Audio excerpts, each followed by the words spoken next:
இதை விட இன்னும் சுருக்கமான விஷயம், நல்லவங்களோ கெட்டவங்களோ உங்களுக்கு பாடம் சொல்லி கொடுத்த வாத்தியார், டீச்சர், இவர்களை வியாழக்கிழமையில் சும்மா பார்த்துட்டு அவங்கள்ட்ட ஒரு டீ காஃபி வாங்கி கொடுத்து அவங்களுக்கு பிடித்தமானதை வாங்கி கொடுத்து நீங்கள் பேசினாலும் குருவினரில் அவங்க மனசில் நீங்கள் இடம் பிடிச்சி நல்ல நல்ல பிள்ளையாக இருக்காளே, நம்மள்கிட்ட படிச்சிருந்தா ஞாபகம் வச்சுருக்காங்க, அவங்க சந்தோஷப்படுறாங்களா, அந்த கடன் குருவினர்கள் கசியும்.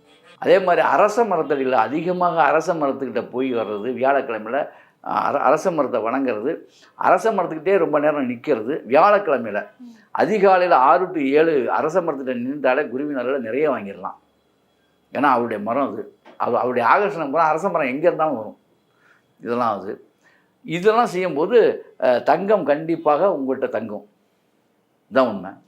அதே மாதிரி இன்னொரு விஷயம் என்னென்னா, வியாழக்கிழமையில் நீங்கள் எதை செஞ்சாலுமே தங்கம் வாங்க ஆரம்பிச்சிங்கன்னா, அதுவும் வியாழக்கிழமையில் குரு வரையெல்லாம் 6 to 7 திறக்க மாட்டான்.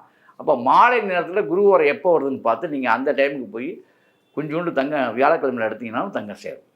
இதுதான் உண்மை.